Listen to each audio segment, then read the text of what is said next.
नमस्कार, मैं तरुण वर्मा और मैं एक क्लिनिकल साइकोलॉजिस्ट हूँ। इस वीडियो में आपको बताऊँगा कि एंटीसाइकोटिक दवाओं की वजह से वेट गेन क्यों होता है और इसको मैनेज करने के लिए क्या किया जाए। जो लोग स्किज़ोफ्रेनिया, बाइपोलर डिसऑर्डर या कुछ और साइकोलॉजिकल डिसऑर्डर्स के लिए एंटीसाइकोटिक दवाइयाँ ले रहे होते हैं, वो अक्सर देखते हैं कि उनमें वेट गेन होता है, मतलब वज़न उनका बढ़ जाता है, मोटे हो जाते हैं वो। ऐसा देखा गया है कि करीब 80% पेशेंट्स जो कि एंटीसाइकोटिक दवाइयाँ ले रहे होते हैं, उनमें वेट गेन होता ही है। और इनमें बहुत से पेशेंट्स ऐसे हैं जिनका 20% से भी ज़्यादा वेट गेन हो जाता है कुछ ही हफ्तों से कुछ ही महीनों के अंदर। सभी एंटीसाइकोटिक दवाइयाँ एक बराबर वेट गेन नहीं करती। कुछ दवाइयों से ज़्यादा वेट गेन होता है तो कुछ दवाइयों से वेट गेन कम होता है, और कुछ ऐसी भी हैं जो वेट लॉस करती हैं, मतलब वज़न कम कर देती हैं। तो वैज्ञानिकों ने शोधों में पाया है कि कुछ दवाइयाँ जो कि सबसे ज़्यादा वेट गेन करती हैं, उनमें होती हैं, जैसे आप अपने स्क्रीन पे देखें, सबसे हाईएस्ट रिस्क होता है ओलेंजापीन और क्लोजापीन दवा से। उसके बाद क्लोरप्रोमाजीन, क्विटायापीन, रिस्पेरिडोन और पेलिपेरिडोन से मीडियम या मॉडरेट रिस्क रहता है। और सबसे लोएस्ट रिस्क रहता है वेट गेन का एजिनापिन, एमिसल्प्राइड, एरिपिप्राजोल, लुरासिडोन, जिप्रासिडोन और हेलोपेरिडोल से। तो ये कुछ ऐसी दवाइयाँ हैं जिनसे या तो वेट गेन ज़्यादा होगा या वेट गेन कम होगा। ये सारी दवाइयाँ अलग अलग तरह से हमारे ब्रेन के रिसेप्टर्स पर काम करती हैं। बहुत सारे ऐसे रिसेप्टर्स होते हैं ब्रेन के अंदर जिन पर ये दवाइयाँ या इनके जो केमिकल्स हैं जब जाके अटैच हो जाते हैं, तो वो कुछ ऐसी रिएक्शंस लाते हैं बॉडी के अंदर जिस वजह से वेट का या तो इंक्रीज होता है या डिक्रीज होता है।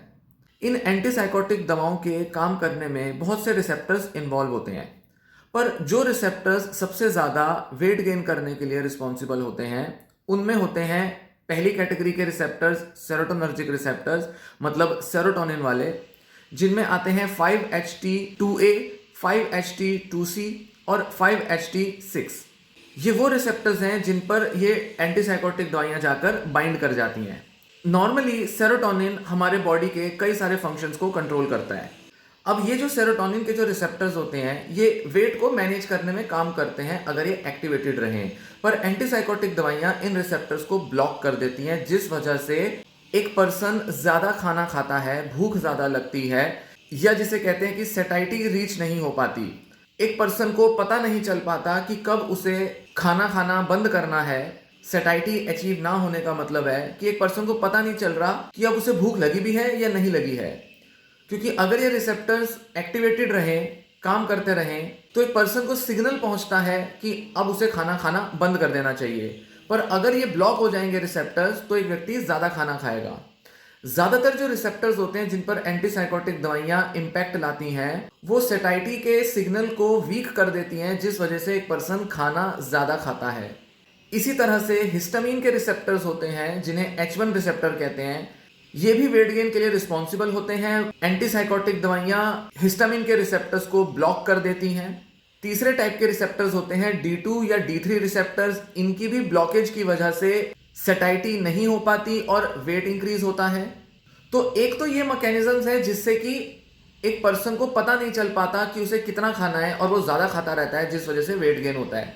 वहीं कुछ दूसरे मैकेनिज्म्स भी प्रपोज किए गए हैं, जैसे कि इंसुलिन रेजिस्टेंस का होना, मतलब बॉडी के अंदर ग्लूकोज बढ़ जाता है, हाइपरग्लाइसीमिया हो जाता है, इंसुलिन रेजिस्टेंस डेवलप होती है, और इसी के साथ ग्रेजुअली अगर लंबे टाइम तक ये प्रॉब्लम चलती रहे तो डायबिटीज़ भी हो सकती है, जो कि एक बहुत कॉमन सिम्टम होता है, कॉमन एक कंडीशन होती है जो कि एंटीसाइकोटिक दवाओं को लेने से लंबे टाइम में डेवलप हो जाती है। और वैज्ञानिकों का ऐसा देखना है कि सबसे जो कॉमन जो सिम्टम है, या ये कहें कि सबसे कॉमन जो कंडीशन डेवलप होती है एंटीसाइकोटिक को लेने से, सबसे पहले ओबेसिटी होती है, मतलब मोटापा आता है। फिर इसके बाद हाइपरग्लाइसीमिया होगा, हाइपरलिपिडीमिया होगा, मतलब बॉडी के अंदर फैट बढ़ेगा, और इसके साथ इंसुलिन रेजिस्टेंस होते होते डायबिटीज होगी, और इनकी वजह से लॉन्ग टर्म में कार्डियक इलनेसेस के, हार्ट अटैक के रिस्क बढ़ जाते हैं। जनरल पॉपुलेशन के मुकाबले स्किज़ोफ्रेनिक पेशेंट्स की लाइफ एक्सपेक्टेंसी करीब 15-20 साल कम रहती है, और वो इसी वजह से, क्योंकि वो लंबे टाइम तक जब एंटीसाइकोटिक दवाइयाँ ले रहे होते हैं तो उनके अंदर हार्ट कंडीशंस डेवलप हो जाती हैं, डायबिटीज़ और मोटापे के रिस्क ज़्यादा होते हैं। रिसर्चेज ये बताती हैं कि डायबिटीज़ का जो रिस्क है वो स्किज़ोफ्रेनिक पेशेंट्स में 5 गुना ज़्यादा होता है जनरल पॉपुलेशन के मुकाबले। मतलब हर 5 स्किज़ोफ्रेनिक पेशेंट्स में से एक पेशेंट को डायबिटीज़ मिलेगी, जो कि काफ़ी बड़ा परसेंटेज है। अगर पूरे दुनिया को हिसाब लगा लें या फिर अगर पूरे हिंदुस्तान का अगर हम हिसाब देखें, तो लाखों लोग जिन्हें स्किज़ोफ्रेनिया है, उनमें डायबिटीज़ का रिस्क ज़्यादा है। बॉडी में वेट गेन करने के लिए जो रिसेप्टर्स इंसुलिन रेजिस्टेंस बढ़ा के या ग्लूकोज मेटाबॉलिज्म को चेंज करके वेट गेन कराते हैं एंटीसाइकोटिक के इम्पैक्ट में, उनमें आते हैं एड्रीनर्जिक रिसेप्टर्स, जिनमें अल्फा 1 और अल्फा 2 रिसेप्टर्स होते हैं। वहीं कोलिनर्जिक रिसेप्टर्स में मस्करिनिक M3 रिसेप्टर्स बॉडी के अंदर ग्लूकोज मेटाबॉलिज्म को चेंज करके वेट गेन करते हैं। तो कुछ दवाइयां सेटाइटी को रिड्यूस करेंगी, सेटिस्फेक्शन नहीं आएगी कि कब खाना बंद करना है, और कुछ दवाइयां इंसुलिन रेजिस्टेंस लाकर वेट गेन कराएंगी, जिनमें एड्रीनर्जिक और कोलिनर्जिक दवाइयां होती हैं। इन रिसेप्टर्स को भी ब्लॉक करके एंटीसाइकोटिक दवाइयां वेट गेन लाती हैं। अब आप अपनी स्क्रीन पर देखें, 3 ऐसी मेटाबॉलिक कंडीशंस दी हुई हैं जो कि अलग अलग एंटीसाइकोटिक दवाओं की वजह से हो सकती हैं, और उनके यहाँ पर रिस्क बताए हैं आपको। लेफ्ट साइड में दवाइयां दी हुई हैं जो कि एटिपिकल एंटीसाइकोटिक दवाइयां हैं, और राइट साइड में 3 कॉलम हैं जिसमें बताया गया है कि डिसलिपिडीमिया और टाइप 2 डायबिटीज के रिस्क किन दवाओं से हाई रहते हैं और लो रहते हैं। ओलेंजापीन और क्लोजापीन से सबसे हाई रिस्क होते हैं डिसलिपिडीमिया और डायबिटीज के, मतलब बॉडी के अंदर फैट बढ़ेगा, डायबिटीज आएगी, और साथ ही देखें तो वेट गेन भी इनसे बढ़ता है। रिस्पेरिडोन से लो या मॉडरेट रिस्क रहता है वेट गेन डिसलिपिडीमिया का, और कुटायापीन से भी मॉडरेट रिस्क रहता है डायबिटीज, डिसलिपिडीमिया और वेट गेन का। तो वहीं लो रिस्क रहता है जिप्रेसिडोन, एरिपिप्राजोल और पेलिपेरिडोन से। इनसे डायबिटीज भी कम होगी, डिसलिपिडीमिया भी कम होगा। और एजिनापिन और आइलोपेरिडोन भी लो रिस्क देते हैं डिसलिपिडीमिया और वेट गेन का। मतलब इस तरह से हम देखेंगे कि जो जो दवाइयां जिस जिस रिसेप्टर पर जाकर बाइंड करती हैं, उनकी एक्टिविटीज को ब्लॉक करती हैं, उस हिसाब से बॉडी के अंदर मेटाबॉलिक चेंजेस आते हैं। मेटाबॉलिक रेट को स्लो कर देती हैं ये एंटीसाइकोटिक दवाइयां, और मेटाबॉलिक रेट स्लो करने की वजह से बॉडी के अंदर फैट को एनर्जी में कन्वर्ट नहीं किया जा पाता, कार्बोहाइड्रेट्स फैट्स में कन्वर्ट नहीं होते, जिसकी वजह से बॉडी के अंदर डायबिटीज भी बढ़ेगी और वेट भी बढ़ेगा। स्लो मेटाबॉलिज्म एक साइड इफेक्ट होता है एंटीसाइकोटिक दवाओं का। इस रास्ते से भी ये दवाइयां जो हैं असर डालती हैं वेट और डायबिटीज पर।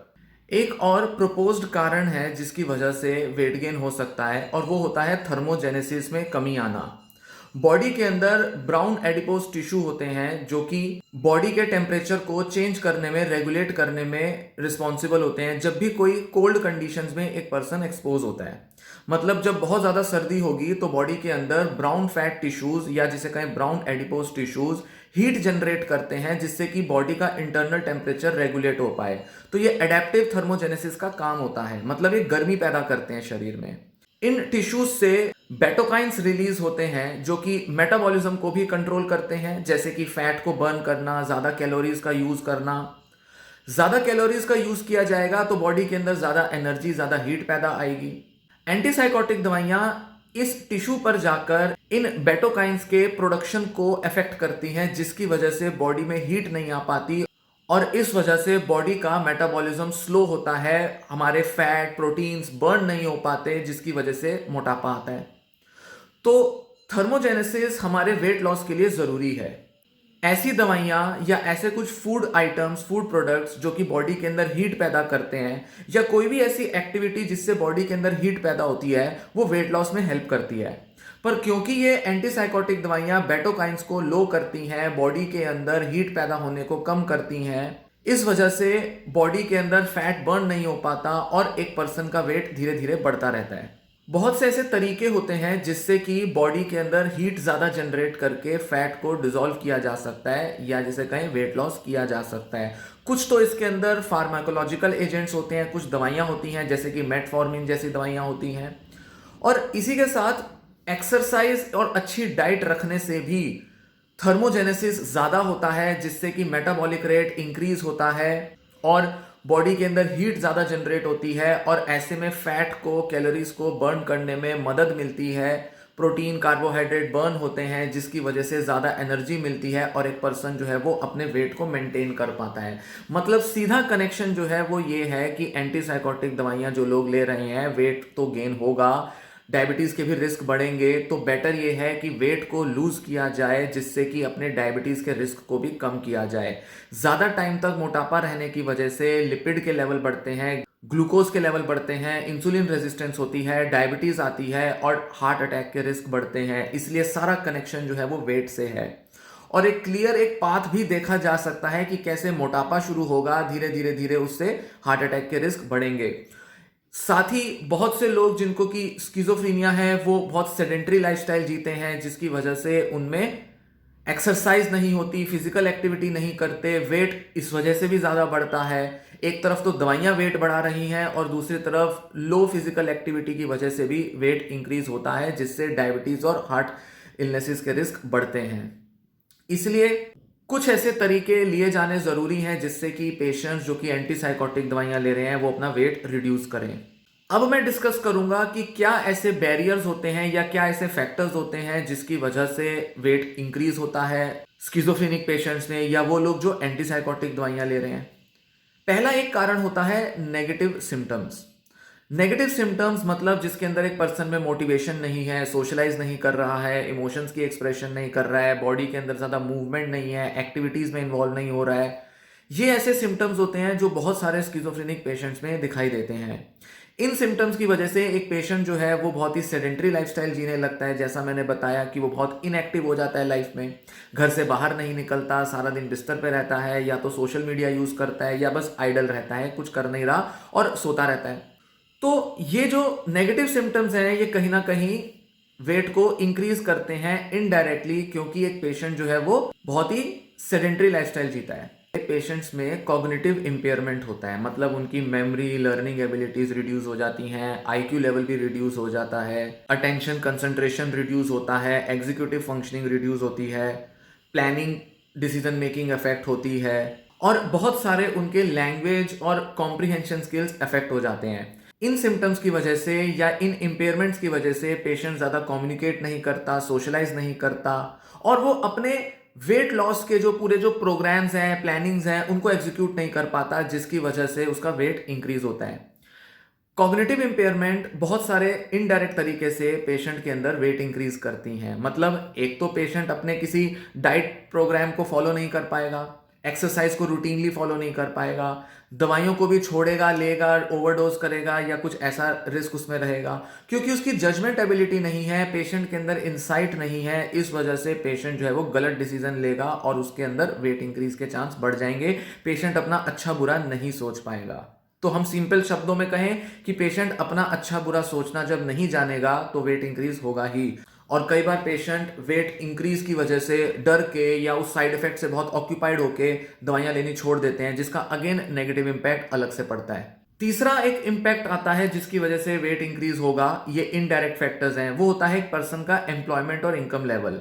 ज्यादातर पेशेंट जो स्किज़ोफ्रेनिया से सफर कर रहे हैं वो वर्क नहीं कर रहे होते, जॉब नहीं कर रहे होते, बिजनेस नहीं कर रहे होते, घर के कामों में भी उतने इन्वॉल्व नहीं हो पाते, जिसकी वजह से उनका एनर्जी एक्सपेंडिचर नहीं हो पाता, एनर्जी खर्च नहीं हो पाती, मेंटल फिजिकल एक्टिविटी नहीं हो पाती, अपने डाइट को लेकर, एक्सरसाइज को लेकर वो बहुत सीरियस नहीं हो पाते, बॉडी इमेज को लेकर कंसर्न्स उनमें कम हो जाते हैं, क्योंकि जब दुनिया से मिलेंगे, लोगों से मिलेंगे तो बॉडी इमेज को लेकर थोड़े परेशान रहेंगे, तो उससे भी अपने वेट को कंट्रोल करने में एफर्ट्स लेंगे। पर जब दुनिया से मिल ही नहीं रहे, बाहर जा नहीं रहे, सोशलाइज नहीं कर रहे, अपने को लेकर, हेल्थ को लेकर कंसर्न्स नहीं है, तो ऐसे में वो बड़े डीमोटिवेटेड से होंगे और इस वजह से उनका वेट इंक्रीज होगा। फिर एक बड़ा एक फैक्टर आता है जिसकी वजह से वेट इंक्रीज होगा, वो होता है सेडेशन, नींद बहुत आना। क्लोजापिन, ओलेंजापिन जैसी दवाइयां नींद बहुत लाती हैं। ज़्यादा सोने की वजह से पेशेंट एक्टिव नहीं होता, फिजिकली एक्टिव नहीं होगा, तो अगेन उसके अंदर वेट इंक्रीज होगा। और ज़्यादातर वो दवाइयां जो कि वेट गेन कराती हैं, एंटीसाइकोटिक दवाइयां, वो सेडेशन भी लाती हैं। जिनसे ज़्यादा रिस्क रहेगा सेडेशन का, उनसे वेट गेन का भी रिस्क ज़्यादा रहता है। ना ही सिर्फ इनडायरेक्ट तरीके से, बिहेवियरल तरीके से, मतलब सेडेशन होगा तो फिजिकल एक्टिविटी कम है, ये तो बिहेवियरल तरीका हो गया। साथ ही केमिकल लेवल पर, बायोलॉजिकल लेवल पर भी ये दवाइयां उन रिसेप्टर्स को अफेक्ट करती हैं जो कि नींद भी लाती हैं और साथ ही वेट भी इंक्रीज करती हैं। कैसे? सेटाइटी को कम करके, बॉडी के अंदर फैट का मेटाबॉलिज्म रिड्यूस करके, इस तरह से। फिर एक और रीजन होता है कि पेशेंट्स अपना हेल्थ को मैनेज नहीं कर पाते। उनमें होता है पेशेंट की डेली लिविंग स्किल्स, पेशेंट का मूड और पेशेंट की अपनी प्रायोरिटीज। पेशेंट वेट को अपनी प्रायोरिटी नहीं मानता, या वो बहुत ज़्यादा परेशान हो जाता है कि मेरा वेट बढ़ रहा है, वेट बढ़ रहा है, वो बस दवाइयों को ही ज़्यादा ब्लेम करता रहता है। पेशेंट की जो थिंकिंग है, पेशेंट की जो एटीट्यूड है दवाइयों को लेकर, वो बहुत नेगेटिव रहता है, जिसकी वजह से वो दवाइयाँ छोड़ भी सकता है। और प्रायोरिटाइज ना करने की वजह से, जो कि अगेन एक कॉग्निटिव इशू भी है, पेशेंट जो है वो ठीक से समझ नहीं पाता कि उसे अपनी रूटीन को कैसे सेट करना है। तो डेली रूटीन को सेट ना करना, डेली लिविंग स्किल्स के अंदर बहुत एक्टिव ना होना, एम्प्लॉयमेंट तो एक जगह है, डेली लिविंग स्किल्स भी ठीक नहीं है, तो इन वजहों से पेशेंट का वेट बढ़ेगा। तो ये कुछ ऐसे फैक्टर्स हैं जो कि ज़्यादा रिस्क पोज करते हैं स्किज़ोफ्रेनिक पेशेंट्स में कि उनमें वेट गेन होगा। अब इस वेट गेन के इशू को रिजॉल्व कैसे किया जाए, किन बातों का ध्यान रखा जाए, उस बारे में थोड़ा बात करूंगा। बहुत ज़रूरी होता है कि हर पेशेंट का उसके हिसाब से वेट लॉस का एक पूरा प्लान तैयार किया जाए। पेशेंट को माइल्ड एक्टिविटीज से मॉडरेट या सीवियर लेवल ऑफ एक्सरसाइज या एक्टिविटीज में धीरे धीरे इनिशिएट किया जाए, प्रोग्रेस कराया जाए। ऐसा नहीं है कि पेशेंट 1 घंटा वॉक करे, एक्सरसाइज करे, सीधा जिम ज्वाइन कर ले। माइल्ड एक्टिविटीज से ग्रेजुअली उसको इंक्रीज करना है। तो थोड़ा बहुत फिजिकल एक्टिविटी जैसे सीढ़ियाँ उतरना, चढ़ना, थोड़ा सा वॉक करना, हल्का फुल्का हो सकता है, किसी का सपोर्ट लिया जा सकता है फैमिली में, किसी के साथ वॉक पे जाया जा सकता है, थोड़ा गप्पे लगाते हुए, गाने सुनते हुए वॉक किया जा सकता है, हल्की फुल्की योगा या एक्सरसाइज की जा सकती है घर में। योगा में मेनली फिजिकल आसन वाली एक्सरसाइजेज ज़्यादा इंपॉर्टेंट होती हैं बजाय कि ब्रीदिंग एक्सरसाइजेज के, क्योंकि आसन वाली एक्सरसाइजेज से बॉडी पॉस्चर को मेंटेन करने में एक पेशेंट का ज़्यादा एफर्ट, ज़्यादा एनर्जी लगता है, जिससे कि पेशेंट की कॉग्निटिव स्किल्स इंप्रूव होती हैं और साथ ही पेशेंट के अंदर ज़्यादा एनर्जी एक्सपेंडिचर मिलेगा देखने में। पेशेंट को काउंसलिंग करके, पेशेंट की कॉग्निटिव थेरेपी की मदद से पेशेंट की एक्सपेक्टेशंस को मैनेज कराना ज़रूरी है कि वो अपने वेट गेन को, जो कि उसका कई महीनों या सालों में वेट गेन हुआ है दवाओं की वजह से, या पेशेंट को बहुत प्री ऑक्यूपाइड है अपने वेट गेन के सिम्टम से, तो उसकी जो एक्सपेक्टेशंस हैं, उसकी जो एट्रीब्यूशंस हैं, वो ब्लेम करता है डॉक्टरों को, दवाइयों को, अपने घर वालों को। इसे मैनेज कराना ज़रूरी है ताकि पेशेंट अपना एक हेल्दी एटीट्यूड अपने वेट गेन को लेकर रख सके और वो समझे कि भले ही ये दवाइयाँ उसका वेट गेन कर रही हैं, पर वो छोटे छोटे मेजर्स लेकर, एफर्ट्स लेकर अपने वेट को कंट्रोल कर सकता है। क्योंकि एंटीसाइकोटिक दवाइयाँ लंबे टाइम तक चलती हैं और इनसे आने वाला वेट और मेटाबॉलिज्म पर जो रिस्क है वो बहुत हाई रहता है, और इन पेशेंट्स की लाइफ एक्सपेक्टेंसी भी कम हो सकती है सिर्फ इस वजह से। तो इसलिए ज़रूरी है कि पेशेंट्स जो हैं वो लंबे टाइम तक एक एक्सरसाइज और डाइट की अच्छी रूटीन बनाएं। ये पेशेंट्स के लिए मस्ट है, बेहद ज़रूरी है कि रिगरस एक्सरसाइज की तरफ बढ़ा जाए। पेशेंट्स ज़्यादा से ज़्यादा एफर्ट्स लें, धीरे धीरे करके शुरू करें और अपने एफर्ट्स को बढ़ाएं कि कैसे उन्हें रेगुलरली एक्सरसाइज को अपनी रूटीन में लाना है। एट एनी कॉस्ट लाना पड़ेगा। इसके लिए दवाइयाँ छोड़ देना, या डॉक्टरों पे गुस्सा निकालना, या अपने को डिस्टर्ब कर देना, या अपने वेट के सिम्टम से परेशान होकर उससे अपनी प्रॉब्लम को और ज़्यादा सीवियर होता हुआ देखना, इन सब चीज़ों में पढ़ने की बजाय बेटर है सिंपल की एक्सरसाइज की रूटीन्स बनाई जाएं। पेशेंट को ये समझाना ज़रूरी है कि भले ही दवाओं से तुम्हारा वेट गेन हुआ है, पर तुम अपने बिहेवियर में, अपनी रूटीन में चेंज लाकर अपने वेट को रिड्यूस कर सकते हो। साथ ही पेशेंट को ये भी एजुकेट किया जा सकता है कि ना ही सिर्फ वेट लॉस से हेल्प मिलेगी अगर वो कुछ बिहेवियरल चेंज लाता है, साथ ही उसको दूसरी कंडीशंस को प्रिवेंट करने में भी हेल्प मिलेगी। पहला तो पेशेंट का कॉन्फिडेंस बढ़ेगा, बॉडी इमेज उसकी बेटर होगी, उसको लगेगा मैं थोड़ा अच्छा दिखता हूँ या अच्छी दिखती हूँ। फिर उसके बाद उसमें डायबिटीज़ और दूसरी कंडीशंस के रिस्क कम होंगे, ज़्यादा एनर्जी महसूस होगी, अपने लुक्स पर भी पेशेंट थोड़ा सा ज़्यादा फोकस कर पाएगा। तो ये कॉन्फिडेंस को बूस्ट करने में काफ़ी हेल्प करेगा, जिसका कि इम्पैक्ट एक पेशेंट की सोशलाइजेशन पर भी आएगा। तो सोशलाइजेशन कैसे इंप्रूव हो जाएगी अगर पेशेंट अपना वेट रिड्यूस करे, इसके लिए मोटिवेट हो सकता है। तो कोई ना कोई ऐसा मोटिव हर पेशेंट का होता ही है जिससे कि वो वेट को लूज करने के लिए अपने एफर्ट्स लेना शुरू करे। इसके लिए पेशेंट को सही से एजुकेट किया जाना ज़रूरी है, उसको ऐसे मटेरियल्स दिए जाने चाहिए, रिसर्च आर्टिकल्स पढ़ाने चाहिए अगर वो पढ़ सकता है, गूगल से कुछ आर्टिकल्स पढ़वाए जाने चाहिए, यूट्यूब वीडियोस दिखाई जानी चाहिए, डॉक्टरों से मिलवाना चाहिए, डाइटिशियन से मिलना चाहिए, कोई भी ऐसे लोग जो कि पेशेंट को सपोर्ट कर सकें, जो भी ऐसी इंफॉर्मेशन, एजुकेशनल कंटेंट जो पेशेंट को हेल्प कर सके, वो उसे प्रोवाइड किया जाना चाहिए। क्योंकि नेगेटिव सिम्टम्स एक बहुत मेजर फैक्टर होता है पेशेंट्स की कंडीशन में, जिसकी वजह से पेशेंट्स का शायद वेट इंक्रीज हो रहा है।